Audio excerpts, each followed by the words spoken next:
Everyone welcome to our channel. So ఇంకా చాలా మంది హెయిర్ డైలను జుట్టు నలుపు చేసుకోవడానికి ఉపయోగిస్తుంటారు, కానీ మరికొందరు మాత్రం జుట్టు నలుపు రంగులోనే ఉన్నప్పటికీ కూడా దాన్ని మరింత ఫ్యాషన్గా తీర్చిదిద్దుకునేందుకు కోసం చాలా మంది రంగులు బ్లాక్ ఉన్నా కూడా జుట్టు బ్లాక్ రంగు అని, రెడ్ అని ఇలా రంగులు వేసుకుంటూ ఉంటున్నారు।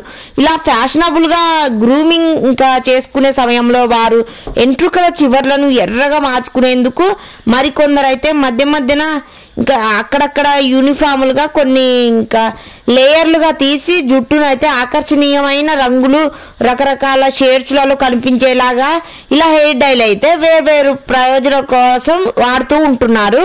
ఇటీవల కాలంలో చాలా చిన్న వయసులోనే హెయిర్ డై వాడాల్సిన అవసరం వస్తుంది।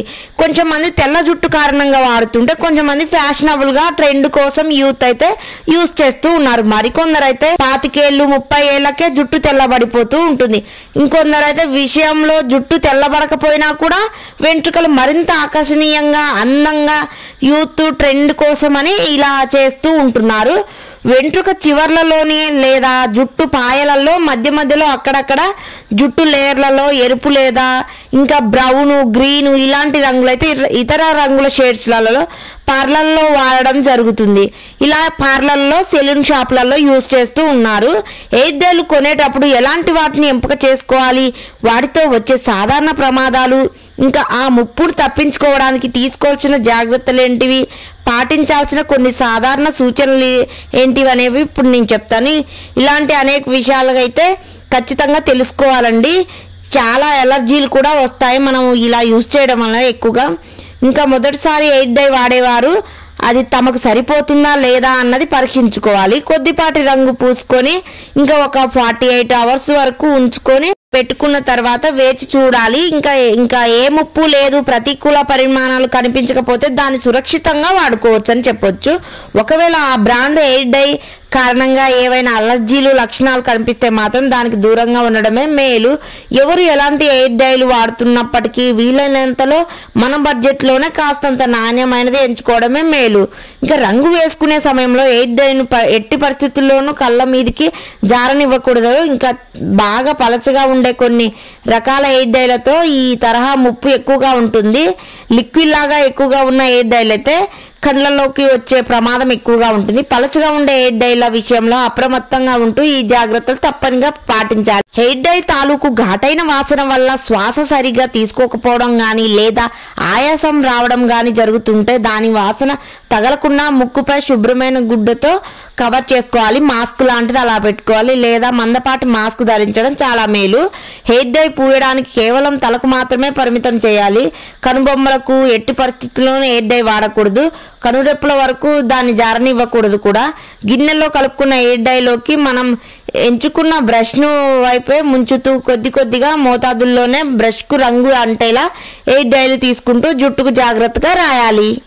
పెద్ద మొత్తంలో హెయిర్ డైను బ్రష్ మీదకు తీసుకోవడం అంత మంచిది కాదు। ఎక్కువగా మరింత కలర్ పట్టుకోవడం కూడా అక్కడక్కడ స్కిన్ మీద కూడా పడే ఛాన్స్ ఉంది। ఎందుకంటే పెద్ద మొత్తంలో బ్రష్ మీదకు రంగును తీసుకోవడం వల్ల అది పక్కలకు లేదా కంటిలోకి కారే ప్రమాదం కూడా ఉంటుంది। పక్కలకు కారిన రంగు కాస్త ఇబ్బందికరంగా కనిపించవచ్చు, కానీ అది కంటిలోకి జారితే ప్రమాదం। కొన్ని రకాల హెయిర్ డైలోని రసాయనాలు కంటిని హాని చేసే అవకాశం కూడా ఉంటుంది।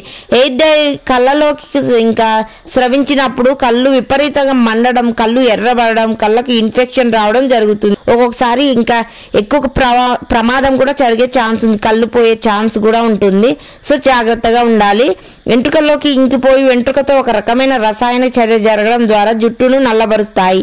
అవే రసాయనాలు వెంట్రుకను బిరుసెక్కేలాగా చేస్తాయి కూడా। అందుకే చాలా కాలంగా హెయిర్ డై వాడేవాళ్ళు వెంట్రుకలు కాస్తంత రఫ్, తేలిగ్గా విరిగిపోయేలాగా ఇంకా చాలా నిర్జీవంగా ఉండడం గమనించవచ్చు జుట్టుని।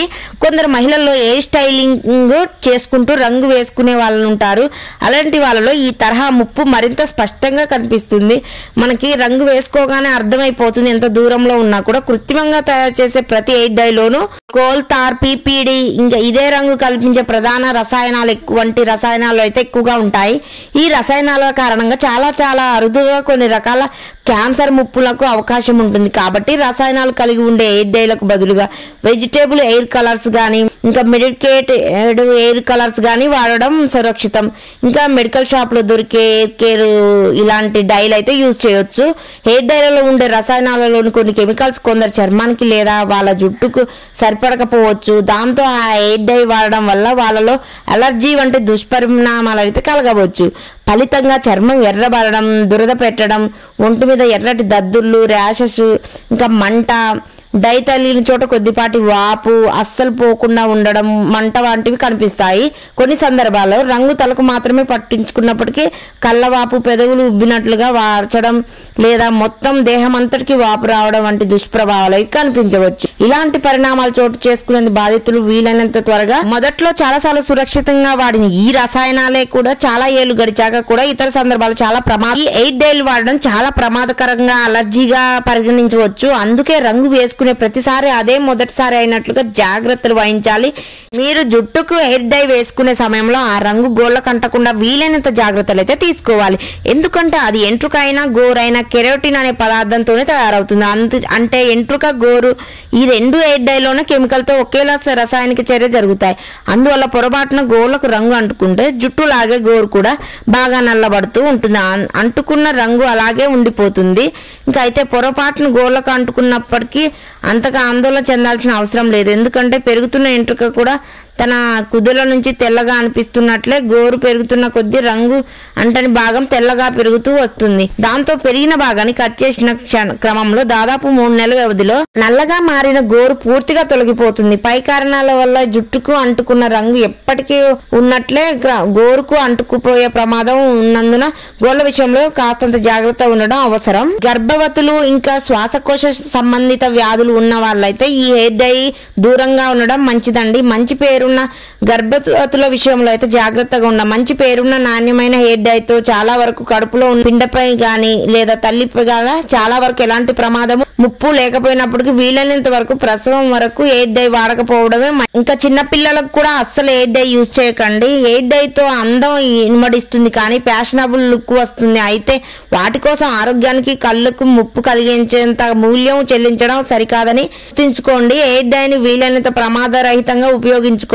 అందరికీ ఎయిర్ డైలు యూజ్ చేసే వాళ్ళందరికీ చెప్తున్నాను. ఈ వీడియో ఒక్కరికనే యూజ్ అవుతుందని ఈ వీడియో చేశానండి. చాలా యూజ్ అవుతుంది. క్యాన్సర్, ఎలర్జీ, ఇన్ఫెక్షన్స్ ఇంకా ఇవన్నీ స్కిన్ ఎలర్జీస్ వస్తున్నాయి. సో జాగ్రత్తగా ఉండండి. నా వీడియోస్ నచ్చితే ప్లీజ్ సబ్స్క్రైబ్.